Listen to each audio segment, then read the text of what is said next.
মহাবিদ্যালয়সমূহত শিক্ষক নিযুক্তিৰ বাবে নেট স্লেট অথবা PhD এমফিল আদি অৰ্জন কৰাৰ পিছতো আন এক বিশেষ লিখিত পৰীক্ষা অনুষ্ঠিত কৰিবলৈ প্ৰস্তুতি চলোৱা বুলি প্ৰচাৰিত বাতৰিয়ে ৰাজ্যখনৰ কলেজ শিক্ষকৰ চাকৰি প্ৰত্যাশীসকলৰ মাজত ব্যাপক প্ৰতিক্ৰিয়াৰ সৃষ্টি কৰিছে।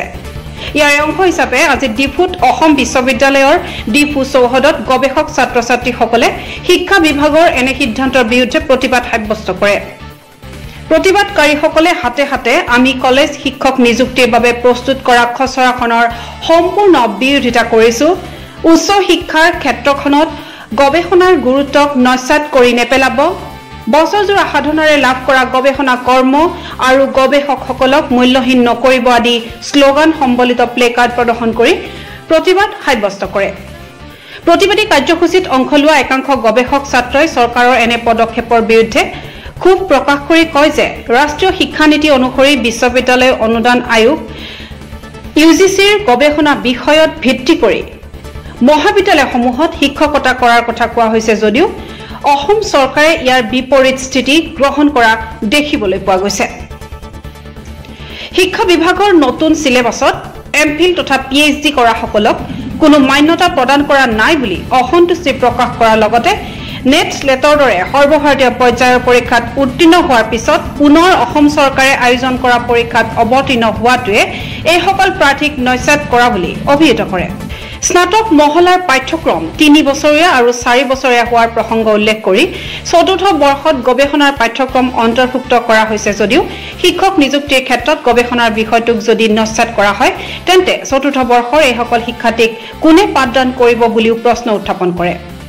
বছৰ বছৰজোৰা কষ্টসাধ্য গৱেষণাৰ অন্তত একোখন থেচিছ প্ৰস্তুত কৰা হয় বুলি মন্তব্য কৰি অসম চৰকাৰে এনে গৱেষণাক মূল্যহীন কৰি পূৰ্বৰ APSC কেলেংকাৰীৰ দৰে স্বজন তোষণেৰে কলেজ শিক্ষক নিযুক্তিৰ ব্যৱস্থা কৰা বুলি আশংকা প্ৰকাশ কৰে। এনে ব্যৱস্থাই APSCৰ দৰে এক বৃহৎ কেলেংকাৰীৰ সূচনা কৰিব বুলি সন্দেহ ব্যক্ত কৰি খচৰাখন শীঘ্ৰে বাতিল কৰাৰ দাবী জনায়। 21 তাৰিখে শিক্ষা বিভাগৰ তৰফৰ পৰা যিখন খচৰা প্ৰকাশ কৰিছে সেই খচৰাখনত সহকাৰী অধ্যাপকসকলৰ বাবে কিছুমান নিয়ম তেওঁলোকে বান্ধি দিছে আৰু সেই নিয়মৰ আমি পূৰ্ণচাতে বিৰোধিতা কৰিছোঁ।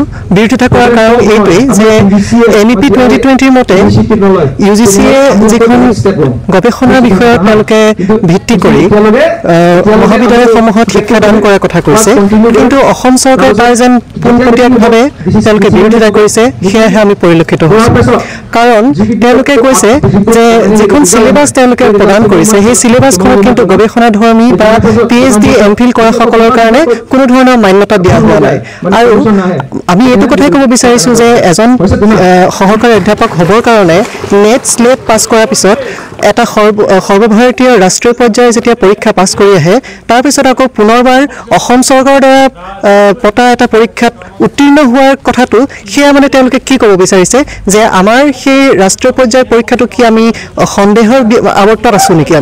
যে আমি ৰাষ্ট্ৰীয় পৰ্যায়ৰ এটা পৰীক্ষা পাছ কৰি অহাৰ পিছত পুনৰবাৰ আমি এখন অসম চৰকাৰৰ পৰীক্ষাত উত্তীৰ্ণ হোৱাটো সেইটো কোনো যোগ্যতাৰ কথা নহয়। আচলতে এয়া আমাৰ পোনপটীয়াভাৱে আমাৰ যিসকল নেট স্লেট পাছ কৰা শিক্ষাৰ্থী তেওঁলোকক পোনপটীয়াভাৱে তেওঁলোকে নস্যাৎ কৰিছে আৰু লগতে তেওঁলোকে যিসমূহ চিলেবাছ দিছে সেই চিলেবাছসমূহত সাধাৰণ জ্ঞানৰ কথা আছে, হিষ্ট্ৰীৰ কথা আছে, কিন্তু তাত গৱেষণাৰ বিষয়ৰ কোনো কথা আমি দেখা পোৱা নাই।